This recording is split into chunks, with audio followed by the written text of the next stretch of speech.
Boa noite, tudo bem? Boa noite. Amém? Vira pro seu irmão que está do seu lado e fala assim: que bom que você está aqui, meu irmão.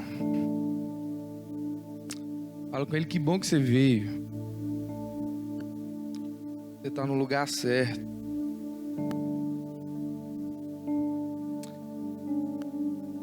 O Senhor me deu uma mensagem e eu queria compartilhar com vocês aqui nessa noite. E o título dessa mensagem é Jesus, o Senhor das tempestades. E a grande questão que gera em nós muito questionamento ao ver um título como esse é de que se Jesus é o Senhor das tempestades, se Jesus se diz governar sobre todas as coisas, se Jesus se diz ter poder e domínio sobre tudo, se Jesus se diz ter autoridade, o porquê de muitas vezes nós enfrentarmos por tempestades? O porquê de muitas vezes nós passarmos por dificuldades? O porquê de muitas vezes nós passarmos por problemas? Em meio a tudo isso, surge um questionamento no nosso coração. Surge um porquê no nosso coração, o porquê de estarmos passando por tudo isso. E é sobre isso que eu queria falar nessa noite. Eu queria que você abrisse a tua Bíblia comigo no livro de Marcos. Marcos, capítulo de número 4.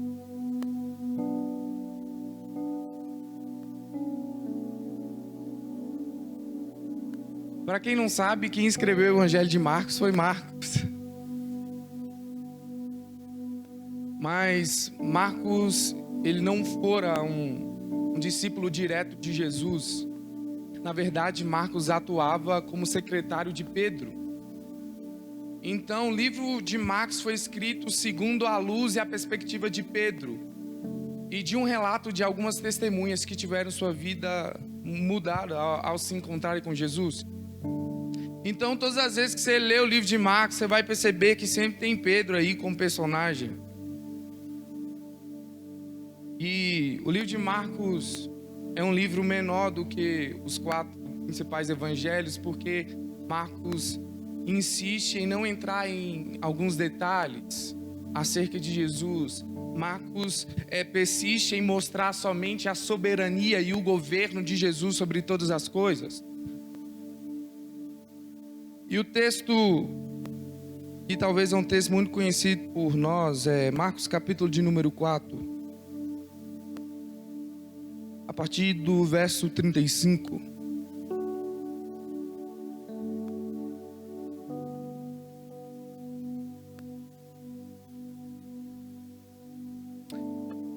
Amém? Amém, gente? Diz o seguinte: e naquele dia, já sendo tarde, disse-lhe: passemos para o outro lado. E despedindo a multidão, levaram-no consigo como estava no barco. E havia também com ele outros pequenos barcos. E se levantou uma grande tempestade de vento, e as ondas batiam no barco, de modo que já se enchia. E ele estava na parte de trás do barco, dormindo em uma almofada. E eles acordaram, dizendo: mestre, não te preocupa que pereçamos? E ele, se levantando, repreendeu o vento e disse ao mar: cala-te. E o vento cessou, e ele diz ao mar, e houve-se grande calmaria. Ele então vira para os discípulos e diz no verso 40: por que vocês são tão temerosos? Ou por que vocês estão com medo? Ainda não tendes fé? E eles temeram muito e diziam uns aos outros: que espécie de homem é esse, que até o vento e o mar lhe obedece? Você pode fechar os seus olhos. Você pode orar comigo agora. O Espírito de Jesus está aqui nessa noite. Nós precisamos entender que o mesmo Espírito, com o mesmo poder que atuava na época de Jesus, é o mesmo Espírito que está aqui nessa noite. O mesmo Espírito que guiava Jesus e fez com que Jesus fizesse grandes milagres é o mesmo Espírito que está aqui nessa noite. É por isso que nós te louvamos, Espírito de Deus. É por isso que nós dizemos: Espírito Santo, fique à vontade aqui. Espírito Santo nos ensina não somente a sermos pessoas que querem receber, pessoas que querem sentir, mas faça com que a tua igreja creia. Faça com que a tua igreja creia no poder que há no Senhor. Essa é a nossa oração. Em nome de Jesus. Amém? Então, o texto que nós acabamos de ler, para nós compreendermos ele com a visão mais ampla, nós precisamos entender uma questão geográfica acerca do Mar da Galileia, onde aconteceu essa tempestade. Para quem não sabe, o Mar da Galileia, embora ele tenha o nome de Mar da Galileia, ele não é um mar, porque nele contém água doce, mas devido à sua grande extensão, foi dado esse nome para ele de Mar da Galileia. E acontece que o Mar da Galileia, ele fica abaixo do nível do mar, 213 metros. E a 48 quilômetros ao norte tem um monte chamado de Monte Hermon, que tem um pico de 2.800 metros de altura. Então o que acontece? O ar quente que sobe do baixo nível do Mar da Galileia se choca com o ar frio do Monte Hermon, provocando inúmeras tempestades. Então, se era bastante comum haver grandes tempestades no Mar da Galileia, era bastante corriqueiro acontecer grandes aguaceiros no Mar da Galileia. Só que o texto que nós acabamos de ler vai dizer que Jesus está no barco com quem? Com os discípulos. E quem são os discípulos de Jesus? Os discípulos de Jesus nada mais, nada menos é Pedro e seus irmãos, experientes pescadores. Os caras nasceram no Mar da Galileia, os caras nasceram pescando, os caras provavelmente experimentaram diversas tempestades no Mar da Galileia, devido ser comum acontecer. Só que o texto que nós acabamos de ler diz que os discípulos estão apavorados. O texto que nós acabamos de ler diz que os discípulos estão com medo. E aí dá para a gente ter uma ideia de quão tenebrosa essa tempestade estava sendo, porque até os discípulos, os pescadores experientes, estavam com medo. Sabe, mas o que chama a atenção é que eles estão no barco, eles estão com medo, as ondas estão vindo, está entrando mais água do que saindo, eles não estão conseguindo se controlar, eles estão olhando para as ondas e vão dizer: cara, nós estamos morrendo. E o que mais choca é que quando eles olham para Jesus, Jesus está dormindo. Jesus está dormindo em meio a uma tempestade como essa.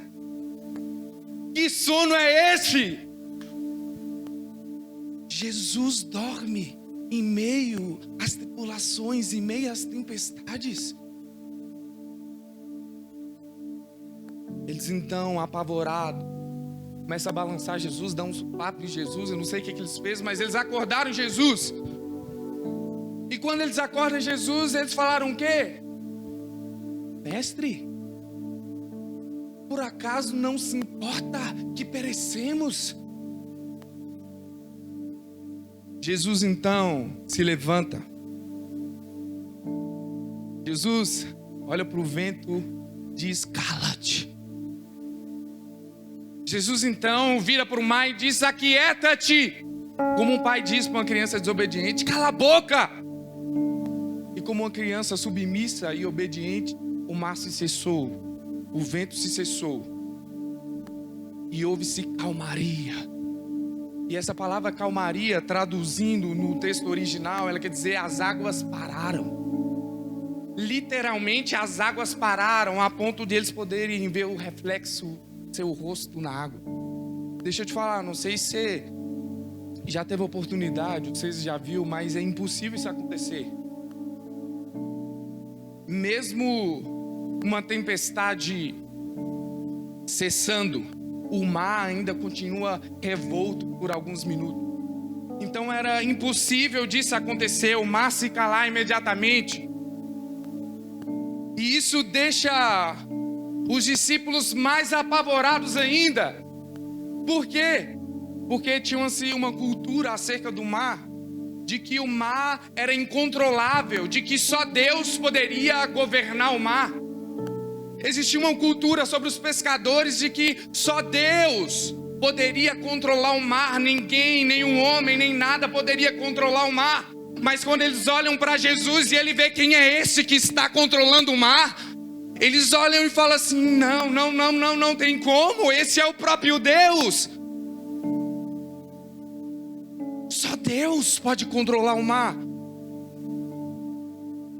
Há uma história de um rei dinamarquês no século XI, que ele estava sendo muito bajulado por seus servos.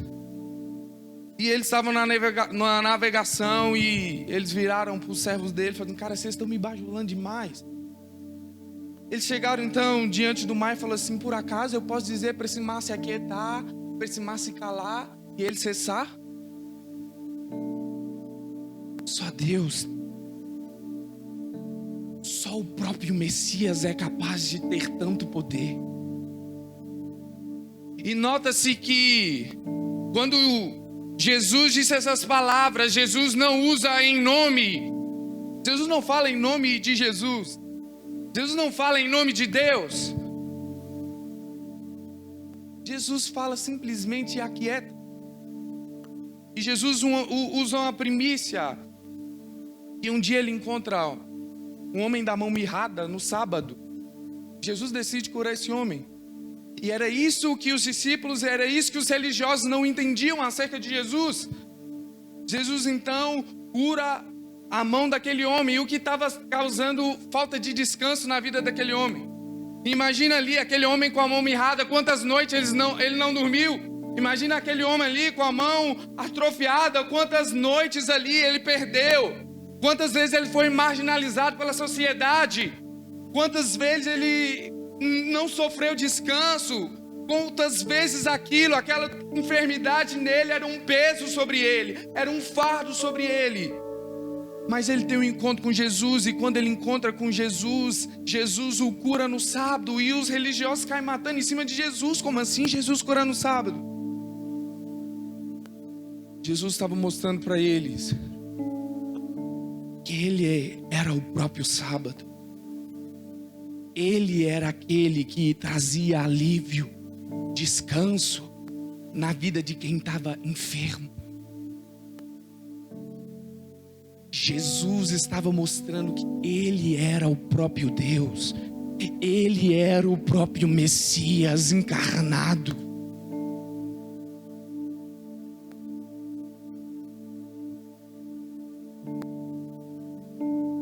E há duas questões para nós nesses dias.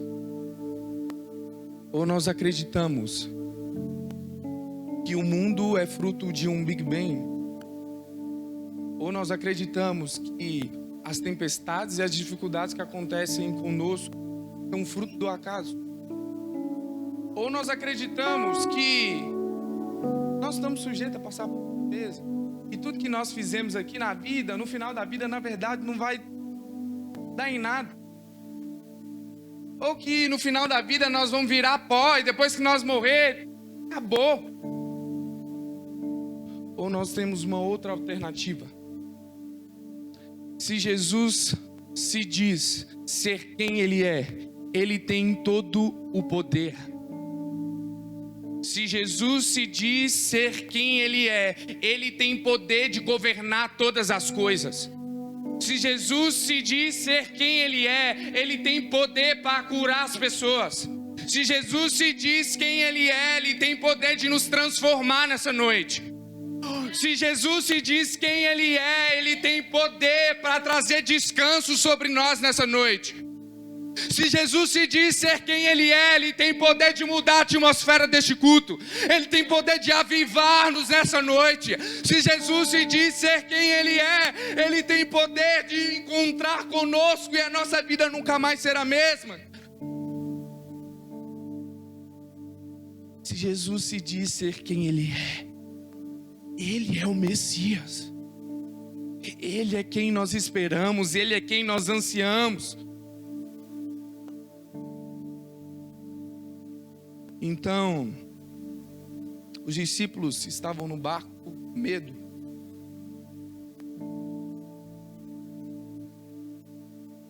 E o que ele disse? Mestre, não te importa que pereçamos? E a tradução dessa frase era: Mestre, se você nos amasse, eu não estaria passando por isso. Os discípulos viraram para Jesus falando assim: Jesus, se você nos amasse de fato, nós não estaríamos passando por isso.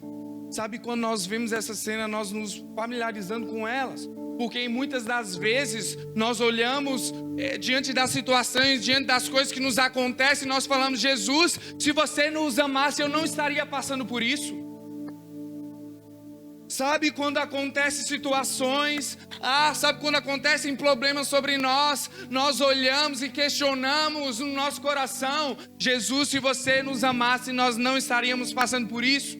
E por mais com que a nossa boca nós falamos que confiamos, por mais com que a nossa boca nós levantamos e falamos com que cremos nele, o nosso coração diz o contrário.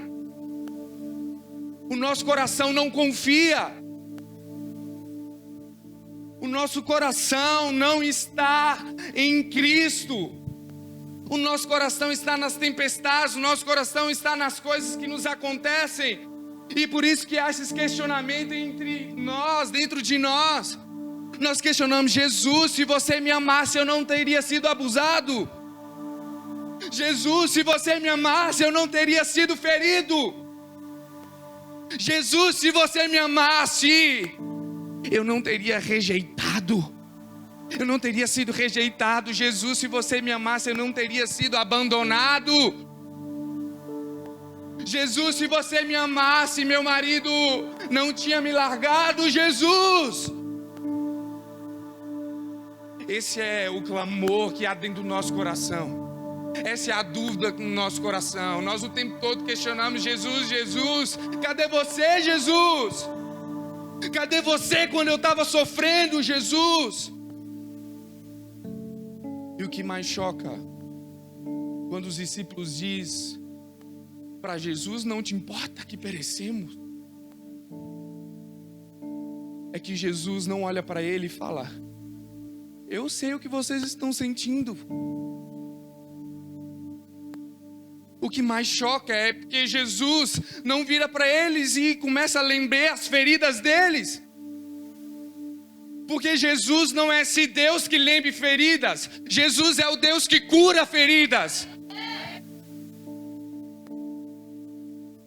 Jesus em nenhum momento olha para o coração dele: meu Deus, o que vocês estão passando? Jesus não olha para eles e fala assim: nossa, como eu tenho compaixão de vocês.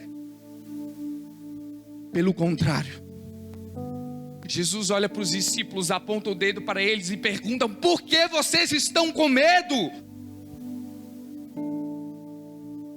Por que vocês estão com medo?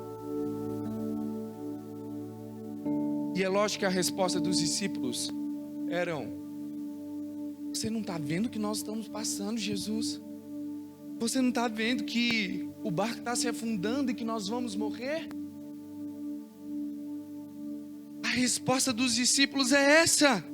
Você não está vendo a tempestade que nós estamos enfrentando, os problemas que nós estamos enfrentando? E quando Jesus diz isso: por que vocês estão com medo?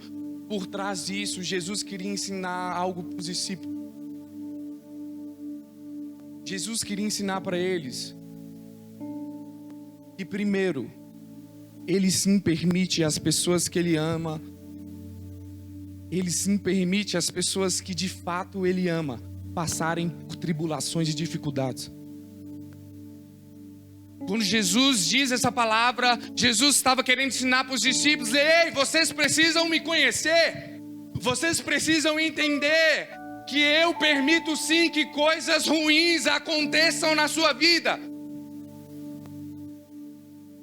Jesus estava mostrando para eles: vocês precisam entender que vocês estão sujeitos a passar por enfermidades.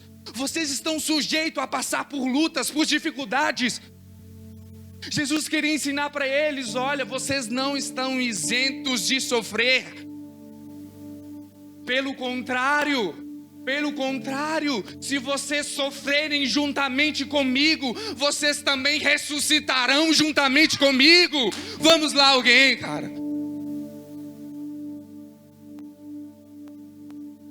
Jesus estava falando: eu sou aquele que foi abusado juntamente com você. Para que isso, Jesus? Para que hoje você pudesse curar quem foi. Jesus estava falando: por que você foi rejeitado? Jesus está falando: eu fui rejeitado juntamente com você, para que você pudesse amá-lo. Jesus, mas eu fui humilhado. Jesus disse: eu também fui humilhado com vocês. Eu também sofri com vocês. No mundo vocês sofrerão. No mundo vocês terão aflições. Mas deixa eu te falar uma coisa: tem de bom ânimo. Tem de bom ânimo, eu venci. E porque eu venci, vocês também vão. Sabe, a se pregar um evangelho de hoje, isso aqui nós podemos falar em uma outra vez, que é o evangelho de Satanás. O que é o evangelho de Satanás? É o evangelho do anticristo. E o que é o anticristo? É o anticristo. E o que é o Cristo? Cristo é aquele que sofre. Cristo é aquele que está disposto a morrer. Por que Satanás não é anti-Jesus? Porque Jesus é aquele que cura, que dá amor, que abraça. Mas por que ele é o anticristo? Porque o anticristo te leva para a cruz. Porque Jesus Cristo te leva para a cruz. O Cristo te leva para a cruz. Só que nos nossos dias nós queremos só o Jesus, massageia meu ego, me abraça e que me ama. Mas nós não queremos o Cristo.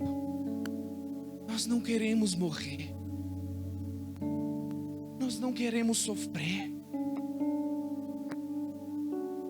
Sabe, Jesus lança uma outra pergunta: ainda não tendes fé?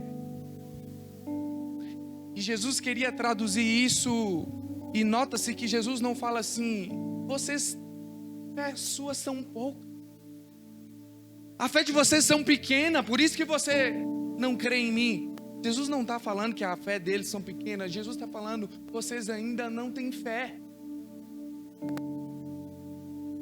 Jesus estava querendo mostrar para eles onde está o fundamento da sua fé. E essa é a pergunta que Cristo faz para nós aqui: onde está o fundamento da sua fé? Jesus não está falando para você aqui nessa noite qual o tamanho da sua fé. Jesus está falando onde está a sua fé. Não é a quantidade, é quem, é o objetivo. Sua esperança e o seu olhar está sobre as tempestades, está sobre as dificuldades, os problemas que você tem enfrentado, ou os seus olhos estão em Cristo, estão na fé em Cristo Jesus. Onde está a sua fé? Onde você tem depositado a sua fé? Onde estão os seus olhos?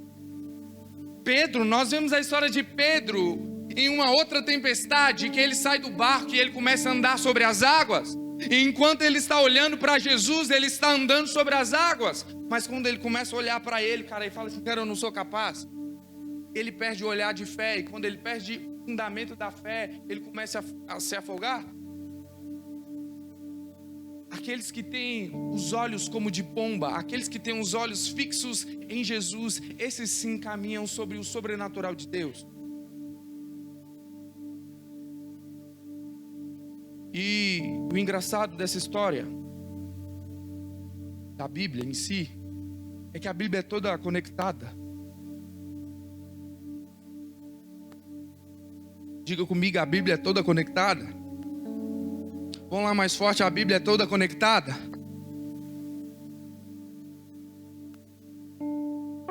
Testamento está conectado ao Novo Testamento? Uma pergunta teológica agora. Esse texto que nós acabamos de ler, ele se repete no Velho Testamento. E você sabe me dizer aonde? Essa mesma história se repete no Velho Testamento. E eu queria fazer uma comparação entre elas. É a história do profeta Jonas. E é o seguinte, os dois estavam num barco. Jonas estava num barco, Jesus estava no barco. Havia uma tenebrosa tempestade em Jonas. E em Jesus havia uma tenebrosa tempestade, amém? Eles estavam o quê? Dormindo. Jonas estava dormindo. E Jesus estava o quê? Dormindo. Eles foram achados por pessoas. E em todas elas houve uma intervenção divina. Como assim, Gabriel, houve uma intervenção divina? E eu queria que você abrisse a tua Bíblia em Jonas, capítulo de número 1.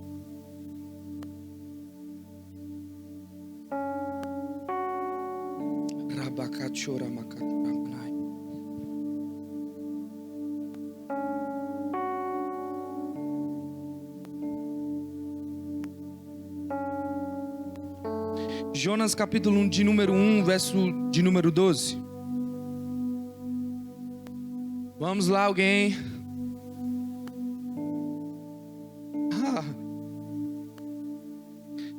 Jonas capítulo de número 1, verso de número 12. Todos acharam? Amém ou misericórdia? Amém? Jonas capítulo de número 1, verso de número 12. Jonas era o que, gente? Jonas era o que? Profeta, amém? E o que faz um profeta? Profetiza. E nós vamos ver a profecia de Jonas. Diz o seguinte: e ele disse: levantai-me e lançai-me ao mar, para que ele se acalme. Pois eu sei que é por minha causa que essa grande tempestade está sobre vós. E eu queria que você abrisse um outro texto em Mateus, capítulo de número 12, verso de número 41. Mateus, capítulo de número 12.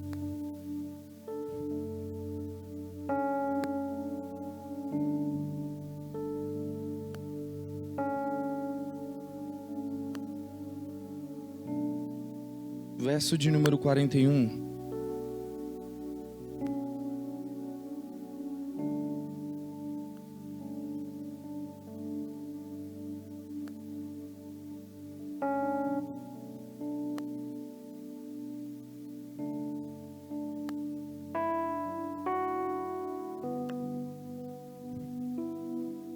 Eu acho que não é esse texto. Deixa eu ver.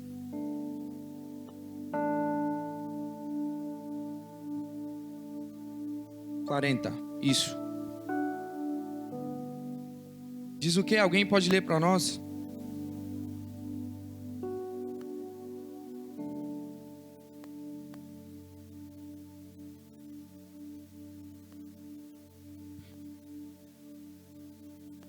Era um outro texto.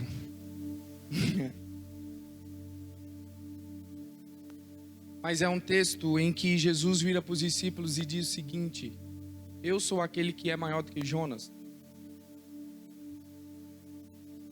41? É o 41 mesmo, né? Lê aí para a gente.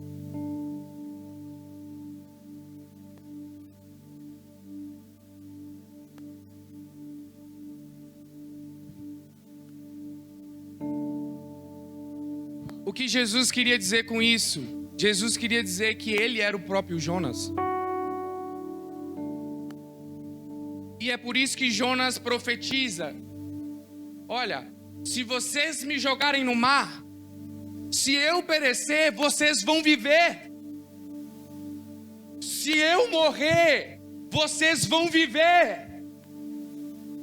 E essa é a mensagem de Jesus. Jesus estava falando através do profeta Jonas: olha, eu vou morrer, eu vou ficar 3 dias morto debaixo de um peixe, mas ao 3º dia eu ressuscitarei para pregar uma boa notícia. Que notícia é essa? A notícia que eu ressuscitei. Jesus é aquele, como Jonas, que ficou 3 dias morto, para que pudesse acalmar todas as tempestades. Jesus foi aquele que morreu para que ele pudesse ter poder sobre todas as tempestades. Deixa eu te falar uma coisa: Jesus não tem poder. Jesus é o poder.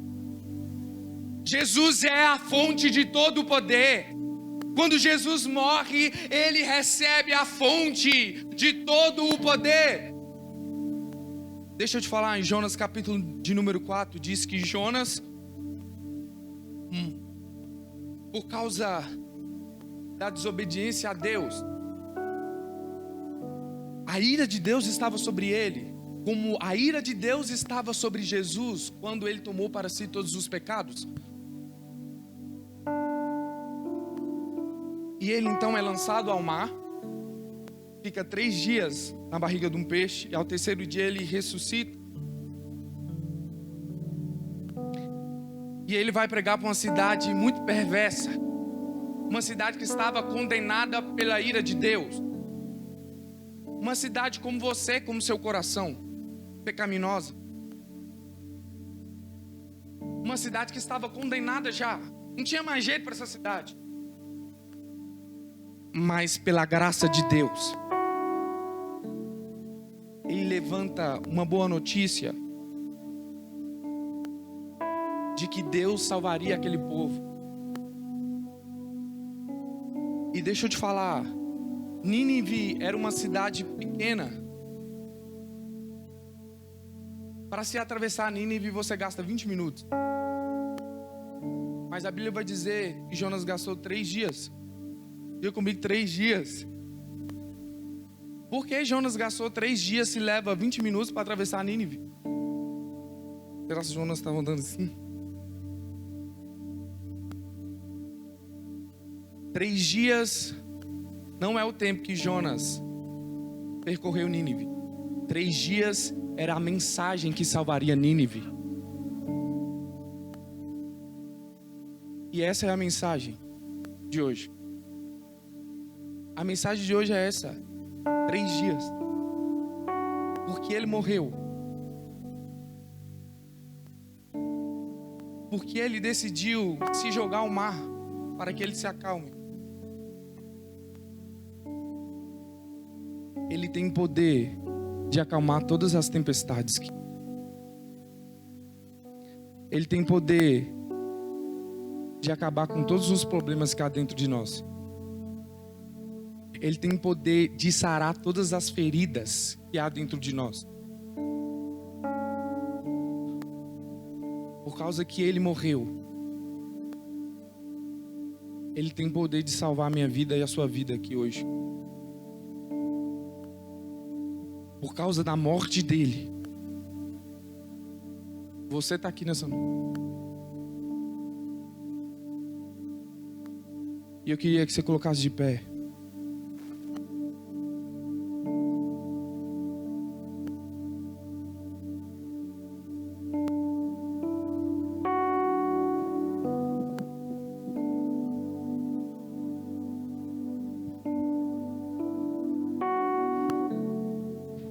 Eu não sei como você chegou aqui. Eu não sei como está seu coração. Eu não sei o quanto você está cansado. Eu não sei aquele que tem te amarrado, aquele que tem te prendido. Eu não sei os abusos que aconteceram a você. Eu não sei a rejeição que você sofreu. Eu não sei o abandono que você teve. Mas eu sei de uma coisa: Jesus é esse que tem um poder imensurável de sarar todas as feridas e de governar tudo que está bagunçado dentro de nós. Jesus é esse que está aqui nessa noite e Ele é capaz de acalmar todas as tempestades. Porque eu sei disso, Gabriel? Porque um dia Ele se entregou como Jonas, para que pudesse se acalmar todas as tempestades. Sabe, você não está isento nessa noite de sofrer. Você não está isento de passar por dificuldades, tribulações. Mas eu quero dizer, ainda que você passe por elas, Ele tem poder de acalmá-la. Ele ainda é poderoso. Jesus ainda tem poder e domínio sobre todas as coisas. É por isso que o diabo não pode te prender nessa noite. É por isso que o diabo não pode prender a sua adoração nessa noite. É por isso que o diabo não pode trazer cansaço sobre você nessa noite. Porque Ele tem poder de renovar. Ele tem poder de te sarar. É por isso que nós não podemos aceitar mais viver um culto preso. Um culto em que nós não conseguimos levantar a mão porque é pesado. Um culto que nós não conseguimos ajoelhar porque dói. Que nós não podemos gritar, porque o que as pessoas vão pensar de mim. Eu quero dizer para você que isso é mentira, que isso é mentira. Ele nos libertou. Você é livre. Você é livre. Eu quero te convidar a levantar uma adoração ao Senhor agora. Você que não consegue orar agora,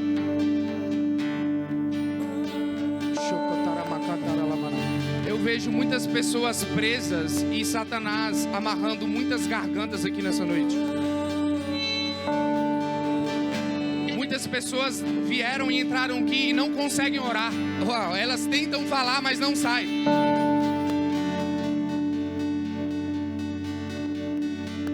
Eis aquele que é maior que Jonas, que está aqui nessa noite. Existe aqui nessa noite muitos corações com medo. Deixa eu te falar, Ele sentiu medo para que Ele pudesse te livrar do medo agora. Existem muitas pessoas se sentindo sozinhas aqui nessa noite. Deixa eu te falar, Ele experimentou a solitude, Ele experimentou ficar sozinho e desamparado pelo Pai para que você pudesse estar junto do Pai agora.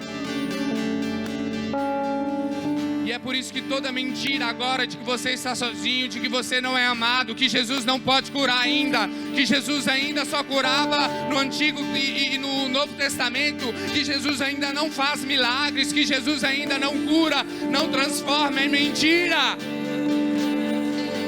É por isso que a nossa luta hoje é contra as mentiras de Satanás sobre nós. Mas as mentiras de Satanás não podem contra o poder de Jesus, contra a verdade do seu nome.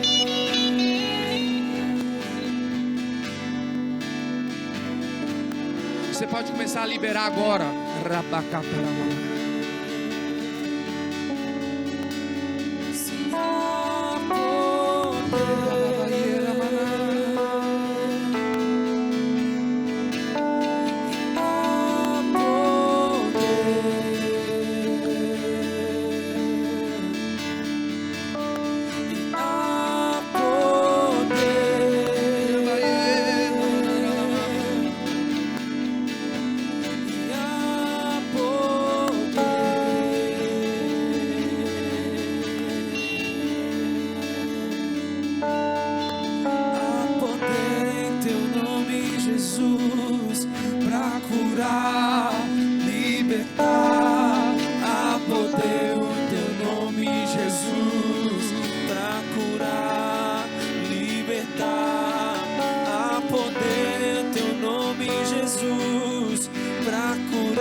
Você é livre.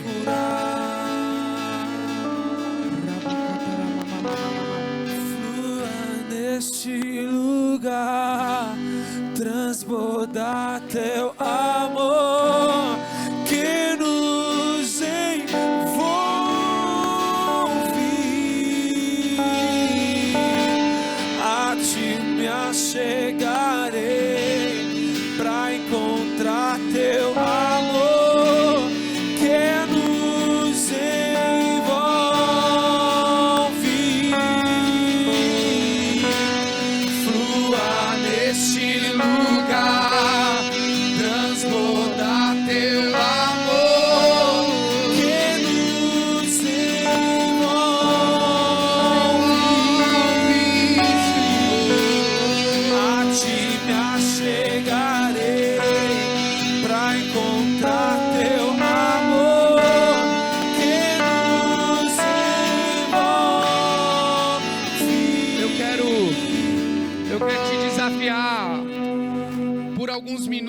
nós erguemos as nossas duas mãos para o céu agora e nós levantarmos um clamor juntos.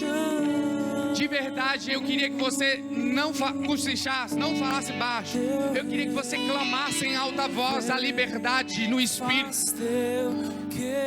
E eu queria que por um momento nós somente orássemos, nós somente exaltarmos, nós somente contemplarmos a liberdade que há nessa noite em Cristo Jesus.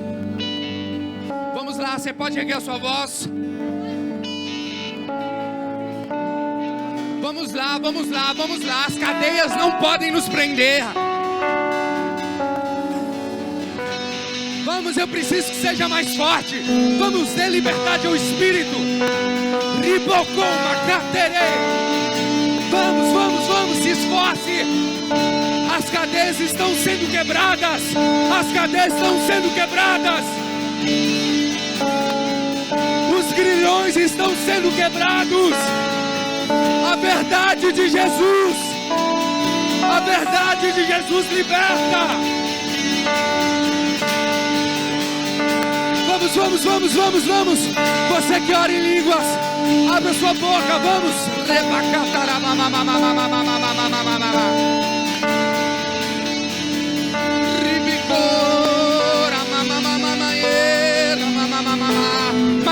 Mais, vamos lá alguém. Vamos lá, alguém.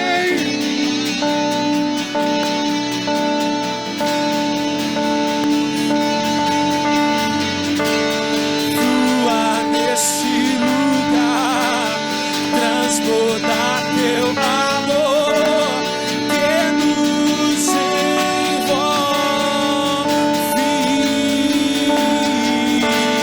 A ti me achegarei pra encontrar teu amor que nos envolve.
merecimento, que às vezes nós pensamos que nós não merecemos. A graça de Deus está revelada sobre nós, a misericórdia de Deus está manifestada sobre nós. E eu sinto meu Espírito, o Senhor está quebrando muros aqui. Eu vi muralhas, eu vi que o Senhor estava derrubando muralhas. O Espírito me diz que havia pessoas que estavam presas em muralhas de acusação, dizendo: eu não mereço, eu não sou digno. Olha, eu quero te dizer, você está num mundo imensurável. E o poder imensurável do Senhor destruiu barreiras nessa noite. Quebrou barreiras de divisão nessa noite. Diz para você tem um livre acesso. Eu via pessoas que estavam como mortas. Eu via pessoas como se estivessem necrosando mesmo. E o Senhor soprava sobre as narinas, soprava sobre as narinas, soprava sobre as narinas, soprava sobre as narinas. Ele sopra sobre as suas narinas e diz: viva outra vez, viva outra vez, flua outra vez, experimente outra vez, vá além outra vez, vá além outra vez, outra vez, outra vez, sim, outra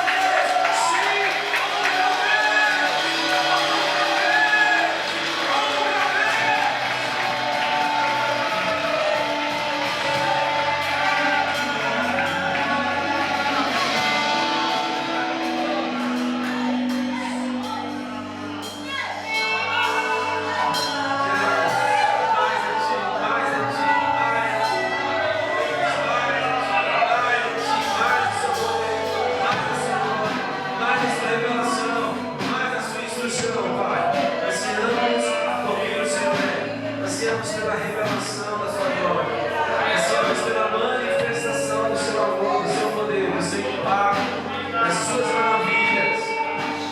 Clamamos pelo cumprimento, Senhor, das suas promessas, das suas obras e dos teus feitos sobre nós.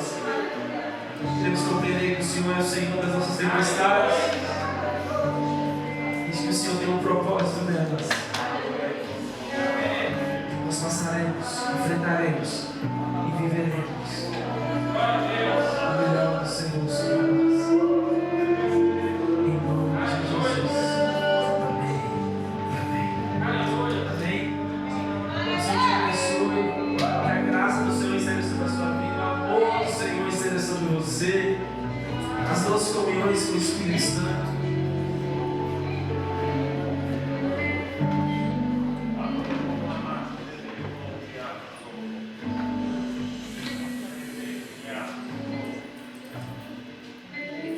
Senhor Jesus, desde a hora que eu cheguei aqui na igreja para interceder pelo mundo, o Senhor falou comigo assim: olha, hoje o culto é de milagre. Hoje eu vou operar milagre. O Senhor falou comigo assim: mas muitas pessoas não acreditam mais que eu faço milagre. E o milagre delas estão simplesmente a levantar sua mão e receber. Mas essa é tão descrente que ela não consegue nem mesmo receber o seu milagre. E o Senhor diz nessa noite que hoje foi um culto de ativação de milagre. Ele manda que você se levante, ará sobre o debaixo. Você se levante ou levante simplesmente a sua mão em direção ao seu milagre, porque ele já está aqui, adiante de você. E o Senhor me mostrava pessoas que não estão tendo coragem de pegar, de tomar para si o seu milagre. Ele está à sua frente, irmão. Deus proporcionou para você, mas você não teve coragem de levantar sua mão, de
Ninguém? Todo mundo são? Ali? Amém. Nós vamos orar agora para esse irmão ser curado agora, em nome de Jesus. Eu sinto essa unção aqui, esse peso de unção. Eu queria que você estendesse suas mãos para aquele irmão ali, irmão. O Senhor tem derramado Autoridade sobre cura aqui nessa noite. Em nome de Jesus. Em nome de Jesus, ele seja curado agora. Seja arrancado, Senhor. Toda enfermidade agora, em nome de Jesus. Agora, Senhor, restaure as células. Restaure a imunidade. Arranque tudo que prende a ele, Senhor. Agora, em nome de Jesus. Seja curado. Em nome de Jesus. Em nome de Jesus. Em nome de Jesus, que ele seja curado mentalmente, emocionalmente, em nome de Jesus. Cura na mente, em nome de Jesus agora. Restaura agora os comandos cerebrais agora. Em nome de Jesus. Os comandos na mente. Agora restaura em nome de Jesus. Em nome de Jesus. Agora. Alguém que sofre de diabetes, irmão? Alguém aqui sofre de diabetes?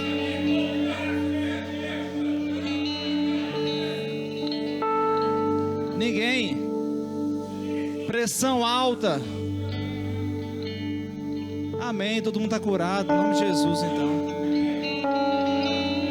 Eu queria que você levantasse suas mãos agora nesse momento, irmãos. Eu estava mexendo no computador ali, eu estava até meio distraído, mas na hora que a irmã falou, eu senti o supapo, como se fosse uma pancada. E eu senti essa unção fortemente sobre nós. Essa unção vindo de cura. Ontem eu falei no culto de jovens que o Senhor estava nos curando para curar outras pessoas. Isso foi forte. Eu queria que você levantasse suas mãos como sinal de rendição de fé.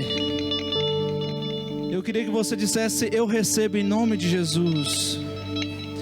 Eu recebo em nome de Jesus. Eu recebo a cura para curar em nome de Jesus. Amém. Amém.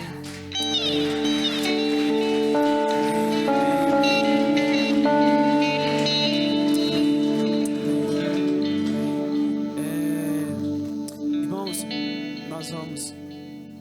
Nosso culto continua, na verdade, né? Nós temos um próximo culto agora no Next Level. Deve continuar, você pode ficar, tem umas vagas ainda. Mas eu quero só dizer para você, eu não sei o que vai acontecer no Next Level. Mas pelo que eu espionei do sermão do irmão que vai pregar, parece ter uma semelhança forte no que aconteceu no primeiro culto e nesse também. Gabriel não estava aqui, mas quando nós estávamos na intercessão lá no fundo, pelo culto de 4 horas da tarde, tinha um grupo intercedendo pelo culto de 5 horas. E essa palavra da tempestade foi mencionada. O Senhor nos fazer passar a tempestade. Eu até fiquei em dúvida se era esse texto que o Senhor queria que eu pregasse, mas eu entendi que não era isso. Eu preguei o texto que eu vim preparado para pregar. Mas há muita semelhança do que foi falado no culto um outro Seão, das 17 horas. Só que agora eu creio que Deus está liberando sobre nós aqui, sobre como igreja de Novo Ser, um mesmo espírito mesmo, de perseverança para passarmos dificuldades, porque no culto de 5 horas foi falado sobre as dificuldades que os discípulos passaram, mas eles estavam cobertos pelo nome do Senhor Jesus. Então entenda o que Deus está falando, está liberando sobre a sua vida hoje, agora aqui, e que você não está indo embora como o mesmo que você chegou. Você está indo embora debaixo de uma revelação do poder de Jesus sobre a sua vida. Que a graça do Senhor esteja sobre você, o poder do sangue de Jesus, o amor de Deus Pai, as doces comunhões com o Espírito Santo, aqui e até os confins da terra, agora e até a volta de Jesus. Amém e amém. Deus abençoe e vá em paz em nome de Jesus.